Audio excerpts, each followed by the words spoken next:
શરૂઆતમાં વાત કરીશું તો કચ્છ જિલ્લાના વાતાવરણમાં સતત બીજા દિવસે પલટો જોવા મળી રહ્યો છે।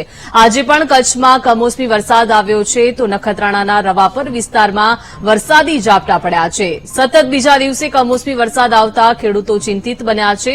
ઉનાળુ પાકમાં નુકસાન થવાની પણ ખેડૂતોને ભીતિ સેવાઈ રહી છે।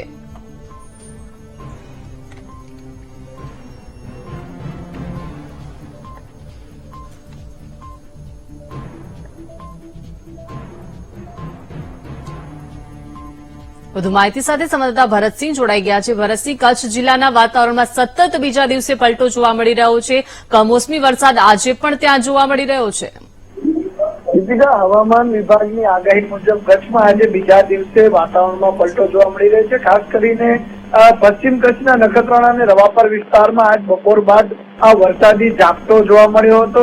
ગરમી અને ઉકળાટ બાદ જે રીતે વરસાદી વાતાવરણ સર્જાતા ગરમીમાં તો રાહત થઈ છે, પરંતુ કમોસમી વરસાદને પગલે ખેડૂતોમાં પણ ચિંતા પ્રસરી છે।